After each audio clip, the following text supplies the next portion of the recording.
এই যে 7 জনকে সাসপেন্ড করা হলো, এদেরকে চাকরি থেকে সাসপেন্ড করা হলো বা ইলেকশন কমিশন কি এরকমটা করতে পারে? সেরকম ইলেকশন কমিশন তো ওদেরকে তো যে ডেজিগনেশন ছিল ওখান থেকে সাসপেন্ড করেছে। ইলেকশন কমিশন তো কাকে অ্যাপয়েন্ট করে না by name, election commission designation appointment দেয়, আর যে ডেজিগনেশন আছে ওখান থেকেই সাসপেনশন করেছে। মানে সরকারি কাজ থেকে তারা কি কালকে সরকারি কাজটা করতে পারবেন না, শুধুমাত্র ইলেকশনে কাজ করতে পারবেন না? নেই, ইলেকশনে যেটা কাজ আছে ওটা থেকে তো উইথড্র হয়ে গেছে, ও ডেজিগনেশন অন্য লোককে পোস্ট করতে হবে। এটা কি সুপ্রিম কোর্টের রায় অনুযায়ী কি ইসিআই করতে পারে ডাইরেক্ট? এটা তো ওই অর্ডার মধ্যে লিখেছে কি 2000-এ আমার একটা অর্ডার ছিল সুপ্রিম কোর্টে, যেখানে চুক্তি হয়েছিল all state government and DoPT চুক্তি করেছিল ইসিআই থেকে। এটা তো অর্ডার মধ্যেই আমি দেখি। বন্ধুরা, পশ্চিমবঙ্গের প্রশাসনিক ইতিহাসে একের পর এক এমন ঘটনা ঘটছে যা 2026-এর আগে রাজ্য রাজনীতিতে তাপমাত্রা আরও বাড়িয়ে দিচ্ছে। রবিবার নির্দেশ পাঠানো হয়েছিল নবান্নে, 24 ঘন্টার মধ্যে সেই নির্দেশ কার্যকর না হতেই সরাসরি 7 জন আধিকারিককে সাসপেন্ড করে দিল নির্বাচন কমিশন। এটা কি শুধু প্রশাসনিক সিদ্ধান্ত, নাকি এর ভেতরে আছে বড় কোনো রাজনৈতিক বার্তা?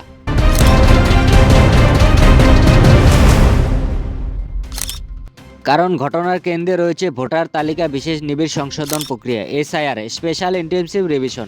এই প্রক্রিয়ার দায়িত্বে ছিলেন একাধিক ERO, assistant electoral registration officer.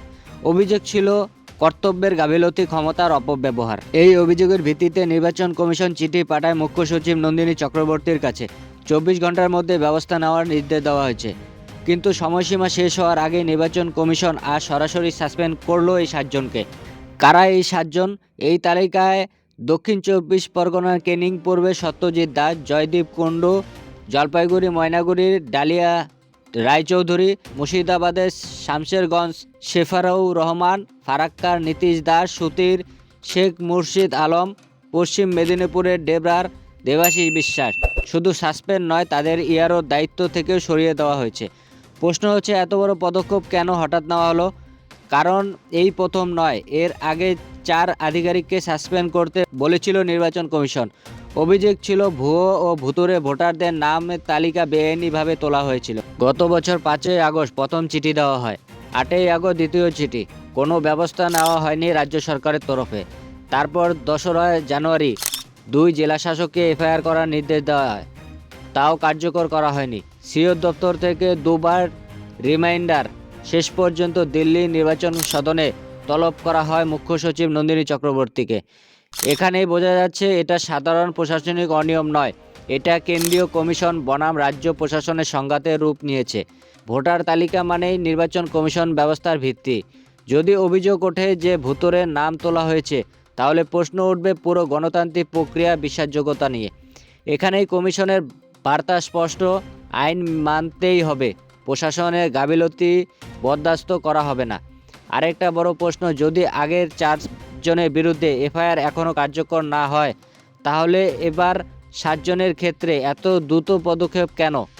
কারণ কমিশন কি বুঝে গেছে দেরি মানে প্রমাণ লোপাটের আশঙ্কা রয়েছে? এখন কয়েকটি প্রশ্ন। যদি অভিযোগ মিথ্যে হয়, তাহলে রাজ্য সরকার সরাসরি প্রতিরোধ করছে না কেন? যদি অভিযোগ সত্যি হয়, তাহলে এতদিন ব্যবস্থা নেওয়া হলো না কেন? এসআইআর প্রক্রিয়ার মধ্যে এত বড় প্রশাসনিক টানাপোড়েনের 2026-এর আগেই কী বার্তা দিতে চাইছে? এই ঘটনায় পরিষ্কার, নির্বাচন কমিশন এবার ওয়ার্নিং মোডে নেই, তারা অ্যাকশন মোডে রয়েছে। বন্ধুরা, এই ঘটনা ছোট নয়। ভোটার তালিকা নিয়ে অনিয়মের অভিযোগ, এফআইআর নির্দেশ অমান্য এবং তারপর সরাসরি সাসপেন্ড। পশ্চিমবঙ্গের রাজনীতিতে বড় সংঘর্ষের পূর্বাভাস কি আমরা দেখছি? আপনাদের কি মতামত? এটা কি প্রশাসনিক শুদ্ধিকরণ, নাকি বড় রাজনৈতিক বার্তা শুরু হয়েছে? কমেন্টে লিখুন, ভিডিও শেয়ার করুন, কারণ ভোটার তালিকা মানে গণতন্ত্রের মেরুদণ্ড।